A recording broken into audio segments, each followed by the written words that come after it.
বিসমিল্লাহির রহমানির রহিম।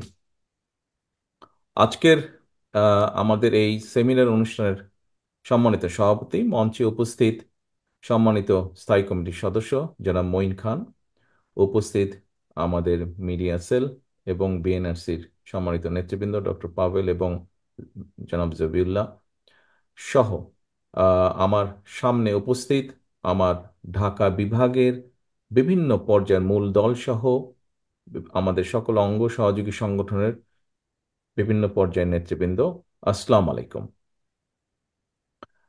আজকে আমাদের বিএনপির ইতিহাসে আমি মনে করি একটি উল্লেখযোগ্য দিন।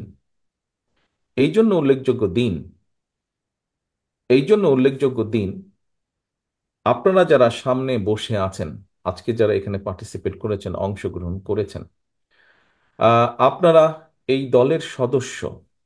আপনারা এমন একটি দলের সদস্য যেই দলটি অতীতে দেশের উন্নয়নের জন্য, এই দেশের মানুষের ভাগ্যের পরিবর্তনের জন্য, ভালো কিছুর জন্য কাজ করেছে। সব ক্ষেত্রে সফল হয়েছে বলবো না, অনেক ক্ষেত্রেই সফল হয়েছে। আরো হয়তো হতে পারতো, বিভিন্ন কারণে হয়নি। আমরা অনেক কিছু করেছি, সব কিছু করতে পেরেছি তা না, হয়তো আরো কিছু করতে পারতাম আমরা, তবে করাটা শেষ হয়ে যায়নি। আমরা সকলেই জানি, আমাদের বাইরেও বিভিন্ন নিরপেক্ষ ব্যক্তিরাও বিভিন্ন সময় বলছেন যে ইনশাল্লাহ আল্লাহর রহমতে বাংলাদেশে আগামী দিনে একটি নিরপেক্ষ নির্বাচন হলে আমরা যদি দলকে ঐক্যবদ্ধ, আমাদের নেতাকর্মীদের মধ্যে ঐক্য বজায় রাখতে পারি, আমরা যদি জনগণের চাওয়া অনুযায়ী আমাদের একদম গ্রামের শেষ কর্মীটি থেকে শুরু করে কেন্দ্র পর্যন্ত প্রত্যেকটি নেতা কর্মী আমরা যদি জনগণের চাওয়া অনুযায়ী চলতে পারি, ইনশাল্লাহ আগামী দিনে বিএনপি সরকার গঠন করবে। এবং বিএনপি কথাটা কি বলেছি এটা আপনাদেরকে বুঝতে হবে। আগামী দিন পর্যন্ত আমরা জনগণের চাওয়া অনুযায়ী যদি গ্রাম থেকে শুরু করে কেন্দ্র পর্যন্ত প্রতিটি মানুষ জনগণের চাওয়া অনুযায়ী যদি চলতে পারি, উঠতে পারি, বসতে পারি, কথা বলতে পারি, কার্যক্রম রাখতে পারি, তাহলেই একমাত্র সেটি সম্ভব। এবং এটা সবকিছু নির্ভর করছে আপনারা আজকে যারা উপস্থিত আছেন, আপনাদের উপরে নির্ভর করছে আপনাদের নেতৃত্বে যারা এই দলের রাজনীতি করছে তাদের সকলের উপরে। সেটি মূল দল হতে পারে, সেটি শ্রমিক দল, ছাত্র দল, তাঁতি দল, যেই হোক না কেন। এখন নেতৃবৃন্দ, আজকে আপনারা এখানে আলোচনা করেছেন, আপনাদের ভিতর থেকে কিছু জিজ্ঞাসা ছিল সেগুলো জিজ্ঞাসা করেছেন। মঞ্চে উপস্থিত নেতৃবৃন্দ যারা আছেন, তারা এখানে উপস্থাপন করেছেন আমাদের এই 31 দফা। এই 31 দফাটি হচ্ছে অতীতে যেভাবে আমরা 19 দফার আলোকে দেশকে পরিচালনা করেছি, সাথে আরো নতুন কিছু অ্যাড হয়েছে, ঠিক এইভাবেই 31 দফা আমরা দিয়েছি ভবিষ্যতে কিভাবে দেশ ইনশাল্লাহ আমরা পরিচালনা করতে চাই। তবে এখানে একটি বিষয় আছে। এই 31 দফাটি ছিল প্রথমে 27 দফা। পরবর্তীতে বিগত স্বৈরাচার বিরোধী আন্দোলনে আমাদের সাথে যে সকল দলগুলো যুগপৎ আন্দোলনে শরিক ছিলেন, তাদের সকলের মতামতের ভিত্তিতে 31 দফা গঠিত হয়েছে। অর্থাৎ এটি শুধু বিএনপি না, গণতন্ত্রে বিশ্বাসী বাংলাদেশের যতগুলো দল আছে তাদের সকলের সম্মিলিত, দেশ জাতি নিয়ে সম্মিলিত চিন্তার ফসলই হচ্ছে এই 31 দফা। এখন প্রিয় নেতৃবৃন্দ, প্রিয় সহকর্মী বৃন্দ, এই যে আমাদের 31 দফা, এই 31 দফাটি আমাদেরকে কবে আমরা দিয়েছি? আপনারা নিশ্চয়ই ইদানিং খেয়াল করছেন, আমরা পত্রপত্রিকা সহ বিভিন্ন মাধ্যমে দেখছি অনেকে অনেক সংস্কারের কথা বলছে। বিভিন্ন এই করতে হবে, এই করতে হবে, সেই করতে হবে, অনেক কিছু বলছে। আহ আমাদের বিএনপির পক্ষ থেকে দেশ জাতি নিয়ে চিন্তা, আমরা 2 বছর আগে যখন কেউ এই নিয়ে চিন্তাও করেন, দেশের এই বিষয়গুলো নিয়ে চিন্তা করেনি, সেই সময় আপনাদের দল বাংলাদেশ জাতীয়তাবাদী দল 27 দফা প্রস্তাবনা দিয়েছিল জাতির সামনে। অর্থাৎ বিএনপি যখন কেউ এই বিষয়ে কথাই বলেনি, চিন্তাই করেনি, সেই সময়ে বিএনপি দেশের সামনে, দেশের মানুষের সামনে 27 দফা, পরবর্তীতে 31 দফা উপস্থাপন করেছে। অর্থাৎ বিএনপির যে চিন্তা দেশকে নিয়ে, দেশের ভালো কিছু নিয়ে, বিএনপির যে চিন্তা দেশের মানুষের ভালো কিছু করার জন্য, এই 31 দফাই হচ্ছে তার সবচেয়ে বড় প্রমাণ। কারণ অনেক আগে আমরা দিয়েছি। এখন হয়তো অনেকেই অনেক কিছু বলতে পারেন। অবশ্যই যারা যেটি বলবেন, আমাদের এখানে নিচে লেখাই আছে 31 দফার মধ্যে যে, এবং আমরা বারবার বলেওছি যে 31 দফা যে শুধু 31 দফায় থাকবে, এটি যে চেঞ্জ হবে না তা না। এর ভিতরে যদি ভালো কোনো বিষয়, যদি ভালো কোনো প্রস্তাবনা আসে, অবশ্যই আমরা সেটি গ্রহণ করব। অবশ্যই সেটির আলোকে, সেটি সকলের কাছে গ্রহণযোগ্য হলে, সেটির আলোকে আমরা যদি আহ, রাষ্ট্র পরিচালনার দায়িত্বে থাকি, সেটির আলোকে অবশ্যই আমরা দেশের পলিসি গ্রহণ করব। এটি প্রস্তাব সকলের কাছে, সকল মানুষের কাছে। কেউ যদি ভালো কিছু দেন, অবশ্যই আমরা তা গ্রহণ করব। এখন প্রিয় সহকর্মীবৃন্দ, এখানে আমি জয়েন করার পরে আপনাদের সাথে এখান থেকে প্রশ্ন এসছে যে আমরা এই 31 দফা নিয়ে কতদূর কিভাবে যাব। আমার মনে হয় আপনারা এখানে আজকে যারা উপস্থিত আছেন, আপনারা সকলে পোড় খাওয়া নেতৃবৃন্দ। ক্যামেরার পেছনে যে আছেন, প্লিজ আমাকে, সামনে যে অডিয়েন্স আছে ওনাদের দিকে ফোকাসিং, জি, থ্যাংক ইউ। এই 31 দফা কিন্তু আমাদেরকে মাঠে নিয়ে যেতে হবে। 31 দফা শুধু আজকে যারা আপনারা আছেন এই ঘরের ভেতরে সীমাবদ্ধ থাকলে চলবে না। এটি মানুষের জন্য, একদম প্রান্তিক লেভেলের মানুষের কথাও কম বেশি এখানে আছে। কাজে এই কথাগুলো প্রান্তিক লেভেলে নিয়ে যেতে হবে। এবং কে নিয়ে যাবে? হ্যাঁ, আজকে আমরা এখানে আলোচনা করেছি, আমি মিডিয়ার ভাইদেরকে দেখতে পাচ্ছি, নিশ্চয়ই ওনারা কিছু কভার করবেন। ওনারা ওনাদের মতন করে জানাবেন যে আমরা কি আলোচনা করেছি, কি উপস্থাপন করেছি। কিন্তু দায়িত্বটা তো আপনাদের প্রত্যেকের। দায়িত্বটা আপনাদের প্রত্যেকের। এখানে সভাপতি সাহেব একটু আগে বলেছেন, ওনাদের সাথে আমার এর 2 দিন আগে বৈঠক হয়েছে, কথা হয়েছে, আমরা কর্মসূচি গ্রহণ করেছি, নিশ্চয়ই আপনাদেরকে জানিয়েছেন অথবা জানাবেন। এটি আজকে বিভাগীয় নেতৃবৃন্দের সাথে করেছি আমরা, জেলার নেতৃবৃন্দের সাথে করেছি আমরা, উপজেলারও থানারও নেতৃবৃন্দ এখানে আছেন। কিন্তু আপনাদেরকে আপনারা 5 জন এসছেন এখানে, 3 জন 4 জন বা 5 জন আপনারা এসছেন, কিন্তু আমাদের তো আরো শত শত হাজার হাজার নেতাকর্মী রয়ে গিয়েছে। তাদেরকে জানাতে হবে, কারণ তাদেরকে যদি আমরা না জানাতে পারি, তাহলে লক্ষ কোটি মানুষকে আমরা জানাতে পারবো না। এক কথায় যদি বলতে হয়, আপনারা, এক কথায় যদি বলতে হয় মানুষের সামনে কিভাবে নিয়ে যাবেন, মানুষের কাছে এটিকে কিভাবে আপনারা নিয়ে যাবেন, তাহলে বলতে হবে আমরা জনসভা করে মানুষকে এটি বলবো না, বরং আমরা ছোট ছোট ছোট ছোট উঠান বৈঠক করব। গ্রামে গ্রামে করব, ইউনিয়নে ইউনিয়নে করব, ছোট ছোট উঠান বৈঠক। এক কথায় যদি বলতে হয়, আপনাদেরকে সেই প্রস্তুতি নিতে হবে। আপনাদেরকে উঠান বৈঠক বলতে যেই কালচারটি আমাদের রাজনীতিতে আছে, আমাদের দলের নেতাকর্মীরা বিভিন্ন পর্যায়ে বিভিন্ন সময় করে থাকেন, সেই উঠান বৈঠকের প্রস্তুতি নিতে হবে। মূল দলের নেতৃত্বে অঙ্গ সহযোগী সংগঠন সকলে মিলে ভাগ হয়ে টিম টিম করে আপনাদেরকে যেতে হবে। এখানে একটু আগে একটি কার্টুনের মধ্যে করে সকল জেলার নেতৃবৃন্দের কাছে সিম্বলিক ভাবে উপস্থাপন করা, গিফট আকারে দেওয়া হয়েছে কার্টুন। সেখানে আমরা কেন্দ্র থেকে লিফলেট এবং ছোট বইগুলো সেখানে দিয়েছি। তবে এটি যথেষ্ট নয়। আপনাদের কাছে আমার অনুরোধ থাকবে, বিভাগীয় নেতৃবৃন্দ, জেলার নেতৃবৃন্দ, উপজেলার নেতৃবৃন্দ, পৌরসভার নেতৃবৃন্দ, আপনাদের কাছে আমার অনুরোধ থাকবে যে আপনাদেরকে আমরা কিছুটা দিব, সবটা আমরা দিতে পারবো না, আপনাদেরকেও কিছুটা কন্ট্রিবিউট করতে হবে। আরো যেগুলো লাগবে দয়া করে আপনারা সেগুলো প্রিন্ট করে নেবেন। তবে প্রিন্ট করতে গেলে স্বাভাবিক কিছু ভুল হতে পারে, ভুলটি যাতে না হয় সেই জন্য আমরা বিভাগীয় নেতৃবৃন্দের কাছে আমরা ওটা সফট কপিটা দিয়ে দেবো, যাতে সহজেই কোনো ভুল ত্রুটি ছাড়াই আপনারা প্রেস থেকে ওটা প্রিন্ট করে নিতে পারবেন। এখন প্রিয় সহকর্মী বৃন্দ, এখানে অনেকগুলো প্রশ্ন এসছে। আহ আপার হাউসে যারা আছে, খুব সম্ভব ওখান থেকে আমাদের তিতুমির কলেজের বোধহয় একজন ছাত্র, সে তার একটা কথা বলেছিল। তার কথার সাথে কম বেশি কিছুটা আমি একমত। 2 দিন আগে আমরা যখন ফর্মালি রিলঞ্চ করেছিলাম এই 31 দফাটিকে ঢাকার একটি হোটেলে, সেখানে আমি একটি কথা বলেছিলাম। কথাটি ছিল যে জনগণের রাজনৈতিক এবং অর্থনৈতিক মুক্তি যদি না হয়, জনগণের রাজনৈতিক এবং অর্থনৈতিক মুক্তি দুটোই দরকার, তাহলে যেই সংস্কারই করি, যাই করি আমরা, কোনোটিই কাজে লাগবে না। অর্থাৎ রাজনৈতিক মুক্তি কি? রাজনীতির ভাষায় যদি রাজনৈতিক মুক্তি বলি, তাহলে হচ্ছে অ্যাকাউন্টেবিলিটি বা জবাবদিহিতা তৈরি করতে হবে। যার যা ইচ্ছা করে চলে যাবে সেটি করা যাবে না। সেটা যেই হোক, সরকার হোক, বিরোধী দল হোক, যে কোনো রাজনৈতিক দল হোক, রাজনৈতিক কর্মী হোক, উপজেলার চেয়ারম্যান হোক, পৌরসভার চেয়ারম্যান হোক, কাউন্সিলর হোক, মেম্বার হোক, যেই হোক না কেন, প্রত্যেকের একটি জবাবদিহিতা থাকতে হবে জনগণের কাছে। জনগণ যখন জানতে চাইবে কেন এই জিনিসটা হলো, কেন এই জিনিসটা হলো না, কেন এটা করলে, কেন এটা করলো না, জবাবদিহিতা দিতে হবে, জবাব দিতে হবে সবাইকে। এবং এটি যদি নিশ্চিত করতে হয়, অবশ্যই দেশে ভোটের অধিকারকে প্রতিষ্ঠিত করতে হবে।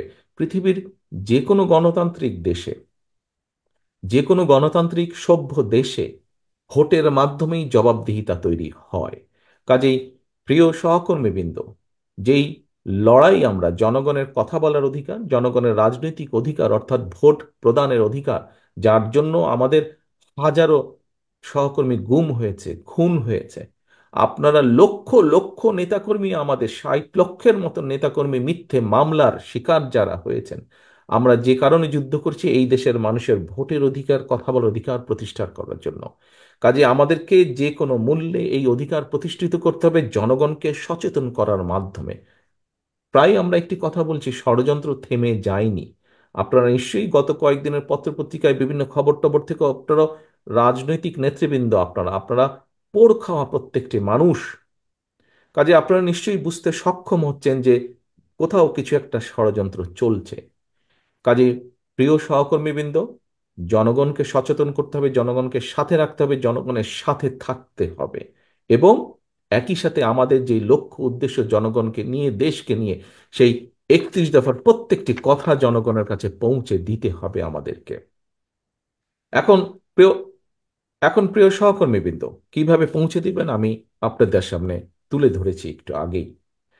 কাজেই আমাদেরকে জনগণের ভোটের অধিকার যেমন প্রতিষ্ঠিত করতে হবে, ভোটের অধিকার প্রতিষ্ঠিত করলেই কিন্তু জনগণ তখন জবাব চেতে শুরু করবে। অর্থাৎ একজন ব্যক্তি নির্বাচিত হবে, তার যখন ভয় থাকবে, সে যেই পর্যায়ে হোক না কেন, গ্রামের মেম্বার হোক, ইউনিয়ন পরিষদের চেয়ারম্যান হোক, উপজেলার চেয়ারম্যান হোক, জেলা পৌরসভার চেয়ারম্যান হোক, কাউন্সিলর হোক, সংসদ সদস্য হোক, মন্ত্রী হোক, প্রধানমন্ত্রী হোক, যেই হোক না কেন, যখন সে জানবে যে জনগণের কাছে আমাকে ফিরে যেতে হবে, সেটি ভোটের জন্য হোক, জবাবদিহিতার জন্য হোক, যেটাই হোক, তখন কিন্তু সে চিন্তা করবে দুবার।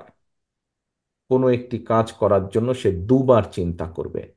প্রিয় সহকর্মীবৃন্দ, আমাদেরকে যে কোনো মূল্যে জনগণের এই অধিকার, জনগণের কাছে জবাবদিহি করার এই বিষয়টি আমাদেরকে নিশ্চিত করতে হবে। একটি দেশের রাজনীতি যদি রুগ্ন হয়, সেই দেশের অর্থনীতি রুগ্ন হতে বাধ্য। এবং সেই দেশের অর্থনীতি যদি রুগ্ন হয়, রাজনীতি যদি রুগ্ন হয়, তাহলে সেই দেশের শিক্ষা, সেই দেশের স্বাস্থ্য, সেই দেশের বিচার ব্যবস্থা, সেই দেশের প্রশাসন সবকিছু রুগ্ন হয়ে যাবে। মানুষ কোনো সুফল কোনোভাবেই পাবে না। কাজেই প্রথম কাজ হচ্ছে আমাদের দেশের মানুষের রাজনৈতিক অধিকারকে প্রতিষ্ঠিত করা, জবাবদিহিতাকে প্রতিষ্ঠিত করা। সিম্পল ব্যাপার। সন্ধ্যার পরে ছেলে মেয়ে দেরি করে ফিরলে বাপ মার কাছে জবাব দিতে হয়। যদি জবাব দিতে না হতো, তাহলে পরিবারের চিত্র কেমন হতো দেখুন তো। দুঃখজনক হলেও সত্য, কোনো কোনো ক্ষেত্রে হয় কিছু কিছু, কিন্তু সেই পরিবারগুলোর কি অবস্থা দেখুন।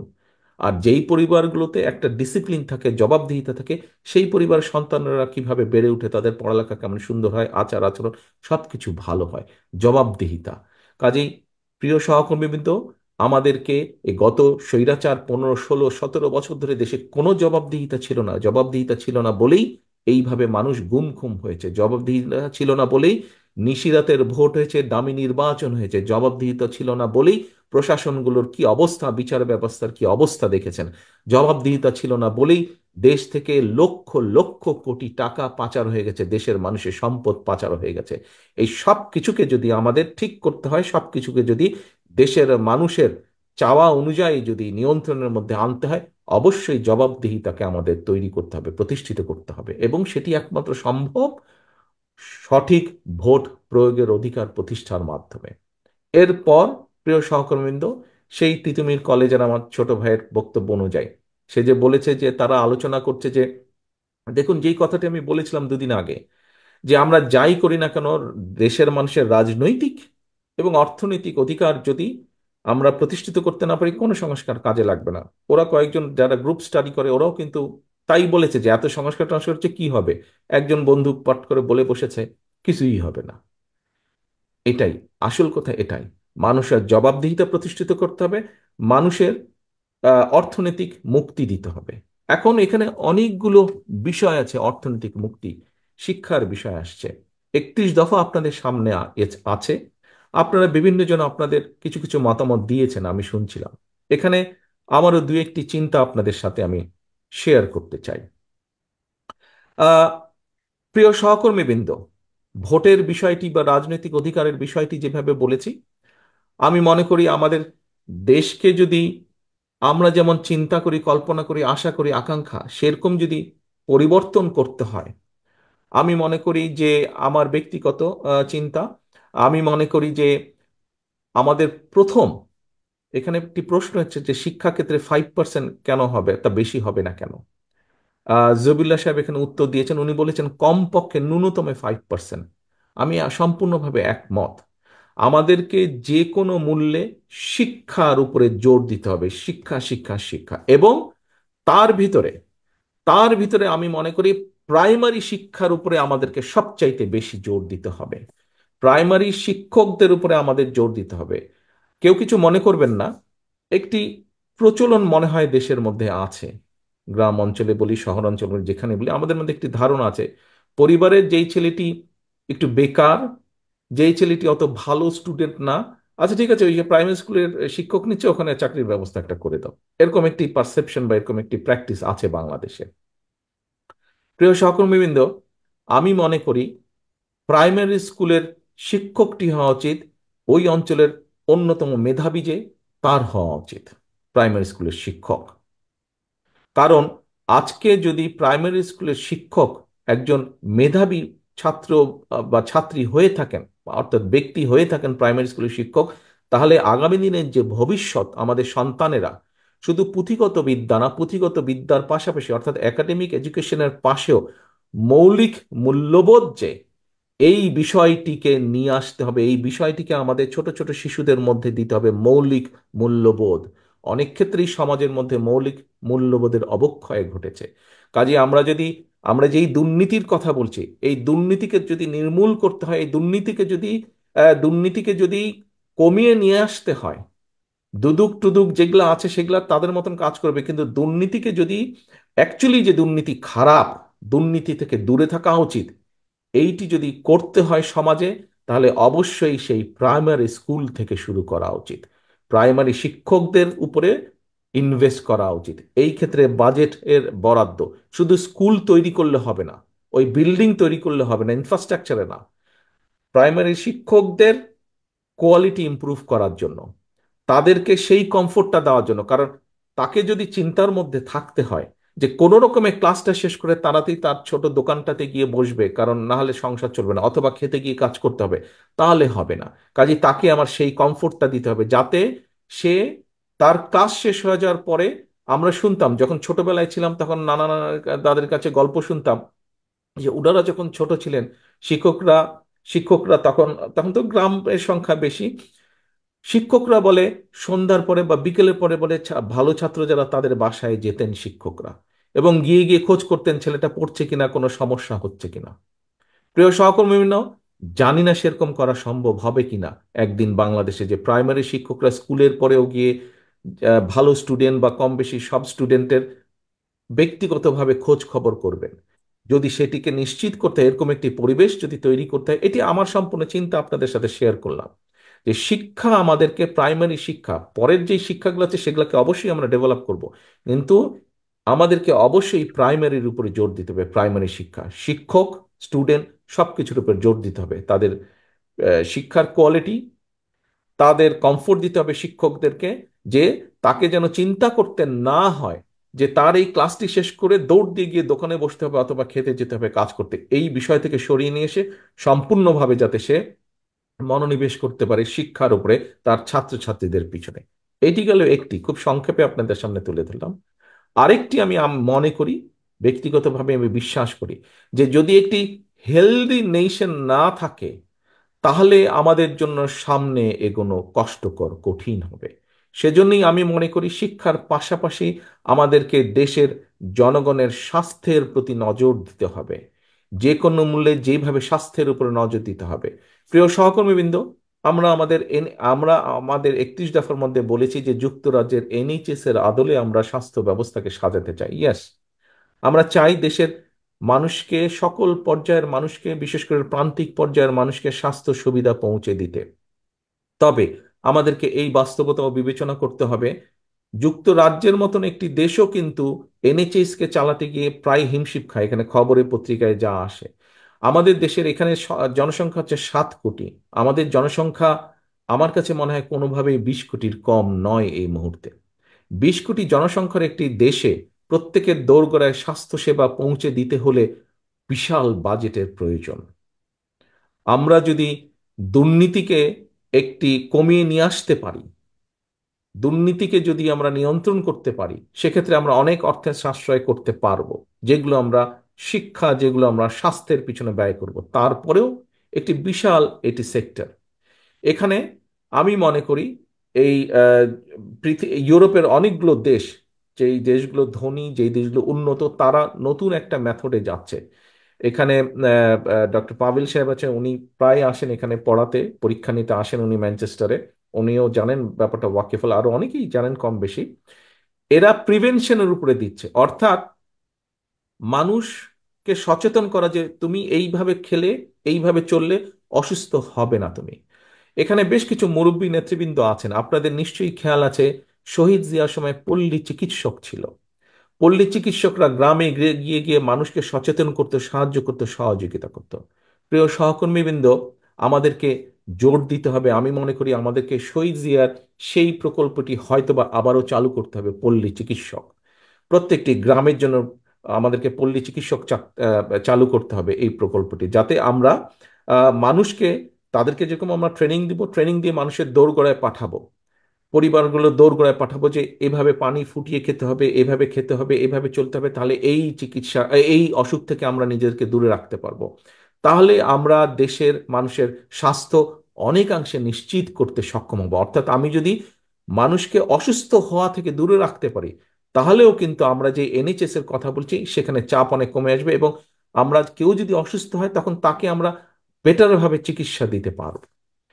প্রিয় সহকর্মীবৃন্দ, এখানে অনেকগুলো বিষয় আছে। বেকারদের কর্মসংস্থানের একটি কথা এসছে, যেটি খুবই গুরুত্বপূর্ণ। এই মুহূর্তে 1 কোটির উপরে শিক্ষিত বলেন, অল্প শিক্ষিত, অর্ধশিক্ষিত মানুষ আছে যারা বেকার। আমরা আমাদের 31 দফার মধ্যে একটি কথা উল্লেখ করেছি যে শিক্ষিত বেকার যারা আছে তাদেরকে আমরা 1 বছর পর্যন্ত একটি কমফোর্ট দিব, 1 বছর পর্যন্ত একটি ভাতার ব্যবস্থা করব, অথবা তার তার কর্মসংস্থান হবে।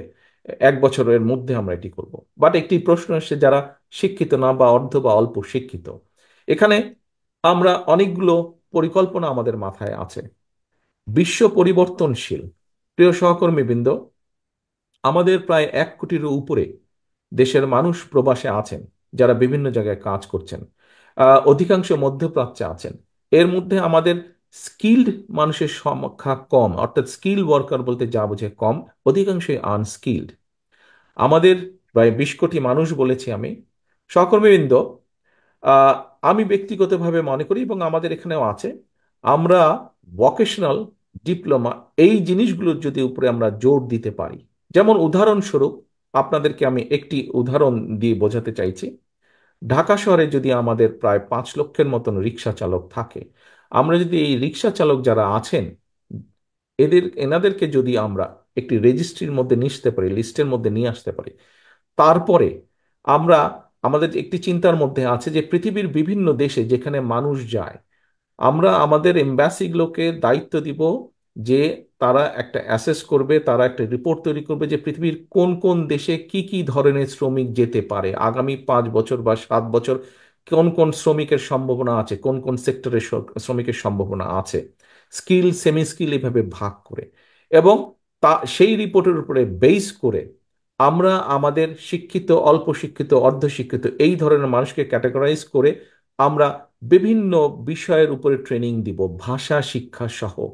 ভাষা শিক্ষা সহ আমরা ট্রেনিং দেব, যাতে করে পরবর্তীতে এই মানুষগুলো খুব সহজেই বিভিন্ন দেশে কাজের সংস্থান করে নিতে সক্ষম হন।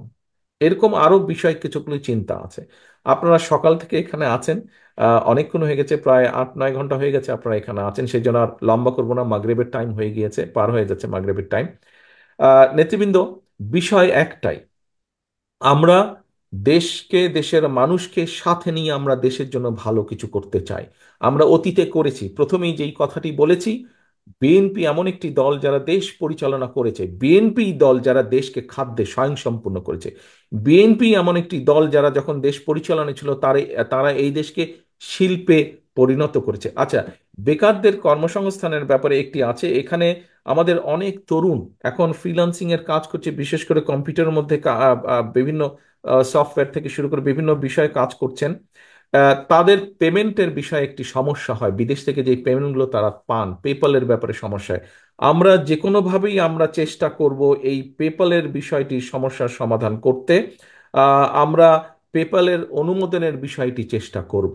অবশ্যই এটি আমাদের এক অন্যতম একটি প্রায়োরিটি থাকবে যে পেপালের সমস্যার সমাধান করা। এবং আহ, আপনার সফটওয়্যারের ক্ষেত্রে বা বিভিন্ন এই কম্পিউটারের ক্ষেত্রে, এই কম্পিউটার সায়েন্সের ক্ষেত্রে বিভিন্ন ব্যাপারে কতগুলো আউটসোর্সিং এর বিষয় আছে। আমরা চেষ্টা করব সরকারের পক্ষ থেকে পলিসি গ্রহণ করতে যে আউটসোর্সিং এ যারা কাজ করেন এবং অধিক সংখ্যক মানুষ যাতে আউটসোর্সিং এ কাজ করতে পারেন, সেই ব্যাপারটিকে আমরা সরকারিভাবে এনকারেজ করার চেষ্টা করব। এটি আরেকটি উপায় আমাদের বেকার সমস্যা, বিশেষ করে এখানে আহ, খুব শিক্ষিত হওয়ার প্রয়োজন নেই, অল্প বা অর্ধে শিক্ষিত কম বেশি যারা আছেন এরকম অনেক তরুণী যুবকরা এইভাবে নিজের কাজের সংস্থান করতে সক্ষম হবেন বলে আমি দৃঢ়ভাবে বিশ্বাস করি। এখন প্রিয় সহকর্মীবৃন্দ, যেই কথাটি বলছিলাম যে আমরা এমন একটি দল যেই দলটি দেশ পরিচালনা করেছে। হয়তো আমরা অনেক কিছু করতে পারিনি, আবার অনেক কিছু করেছি, কিন্তু আমরা খাদ্যে আমরা বাংলাদেশে স্বয়ংসম্পূর্ণ করেছি। ইন্ডাস্ট্রির যে যুগ বাংলাদেশে সেটি বিএনপির সময় সূচিত হয়েছে। অনেকবার আমরা বলেছি, আজও বলতে চাইছি, বাংলাদেশ যেটি নিয়ে গর্ব করে গার্মেন্ট শিল্প, এই গার্মেন্ট শিল্প শহীদ জিয়ার সময় সূচনা হয়েছিল। গার্মেন্ট শিল্পের সূচনা, গার্মেন্ট শিল্পের যে বন্ডেড ওয়্যারহাউস বলেন, এই সুযোগ সুবিধাগুলো তৈরি করা হয়েছিল শহীদ জিয়ার সময়, সেই সময়। কিন্তু আজ পর্যন্ত এই গার্মেন্টস বলেন আর রেমিটেন্স বলেন, এর বাইরে বড় আর কোনো সেক্টর তৈরি হয়নি। সামনে আমাদের সম্ভাবনা আছে, সামনে আমাদের অনেক সম্ভাবনা আছে আহ, এ, নতুন সেক্টর তৈরি করার। আমরা সেগুলো নিয়ে কাজ করছি ইনশাল্লাহ। আমি মনে করি, আমি দৃঢ়ভাবে বিশ্বাস করি কত দ্রুত পারবো না, তবে ইনশাল্লাহ বিএনপি সুযোগ পেলে অবশ্যই আমরা অনেকাংশে কতগুলো সমস্যা কমিয়ে আনতে সক্ষম হব। তবে বাস্তব বিবেচনায় আমাদেরকে অবশ্যই মাথায় এটি রাখতে হবে যে আমরা রাতারাতি সবকিছু করে ফেলতে পারবো না, আপনি আমি করতে পারবো না। দেশটি আমাদের সবার, আমাদের সকলকে মিলে কাজ করতে হবে। আমরা যদি প্রত্যেকের অবস্থান থেকে একটু একটু করে এগিয়ে আসি, আমরা যদি প্রত্যেকের অবস্থান থেকে একটু সহনশীল হই, আমরা যদি প্রত্যেকের অবস্থান থেকে একটু করে চেষ্টা করি, ইনশাল্লাহ আমরা ভালো কিছু করতে সক্ষম হব। প্রিয় সহকর্মীবৃন্দ, আজকে আমাদের একদম শুরুতে বলেছি একটি আমাদের গুরুত্বপূর্ণ দিন, বিএনপির ইতিহাসে উল্লেখযোগ্য দিন। আপনারা এখানে এসছেন, আজকে আপনারা যা শিখেছেন, আজকে আপনারা যা জেনেছেন, দেশ নিয়ে, দেশের মানুষকে নিয়ে যা আমরা করতে চাই, আপনাদের কাছে আমার অনুরোধ, এটি এই ঘরের মধ্যে রাখবেন না, এটিকে পথে প্রান্তরে প্রান্তিক মানুষের কাছ পর্যন্ত ছড়িয়ে দিতে হবে। আপনার অধীনে প্রত্যেকটি নেতা, প্রত্যেকটি কর্মীকে 31 দফার মাধ্যমে মানুষের কাছে পাঠিয়ে দিন, মানুষের কাছে বোঝান, মানুষকে বলুন যে মানুষকে নিয়ে আমরা এইভাবে দেশ গড়তে চাই। আমি দৃঢ়ভাবে বিশ্বাস করি যে আজকে আমাদের এই অনুষ্ঠানটি একটি অত্যন্ত সার্থক অনুষ্ঠান, এবং এইটি অনুষ্ঠানের মাধ্যমে আপনারা আজকে যা জেনে গেলেন, যা জানিয়ে দিয়ে গেলেন, আমরা জানলাম, যা আপনারা জেনে গেলেন, যে জেনে নিয়ে গেলেন, সেটি আপনারা পৌঁছে দিতে সক্ষম হবেন। এভাবেই আমরা ইনশাল্লাহ দলকে গড়ে তুলব, এবং দলের সংগঠনের মাধ্যমে জনগণকে সচেতন করার মাধ্যমে আমরা ইনশাল্লাহ দেশকে গড়ে তুলব, দেশকে গড়ে তুলব। আপনাদের নিশ্চয়ই মনে আছে, স্বৈরাচারী হাসিনার সময় আমি একটি স্লোগান দিতাম, টেক ব্যাক বাংলাদেশ। প্রিয় সহকর্মীবৃন্দ, টেক ব্যাক বাংলাদেশের অর্থ হচ্ছে মানুষের রাজনৈতিক অধিকারকে ফিরিয়ে আনা, মানুষের অর্থনৈতিক অধিকারকে প্রতিষ্ঠিত করা শক্ত ভিত্তির উপরে। প্রিয় সহকর্মীবৃন্দ, সকলে ভালো থাকবেন, সকলে সুস্থ থাকবেন ইনশাআল্লাহ।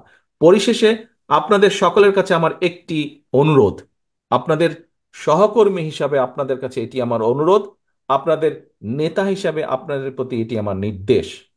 আজকের পর থেকে দয়া করে আমার নাম যখন কেউ বলবেন, কেউ দেশনায়ক, রাষ্ট্রনায়ক, এই কথাগুলো দয়া করে কেউ ব্যবহার করবেন না আমার নামের সাথে। আমার নামের সাথে আজকের পর থেকে কেউ দেশনায়ক রাষ্ট্রনায়ক কথাটি ব্যবহার করবেন না। একজন সহকর্মী হিসাবে আপনাদের কাছে এটি আমার একান্ত অনুরোধ, আপনাদের নেতা হিসাবে এটি আমার আপনাদের প্রতি নির্দেশ। সকালে ভালো থাকবেন, সুস্থ থাকবেন। আল্লাহ হাফেজ। বাংলাদেশ জিন্দাবাদ, বাংলাদেশ জাতীয়তাবাদী দল জিন্দাবাদ।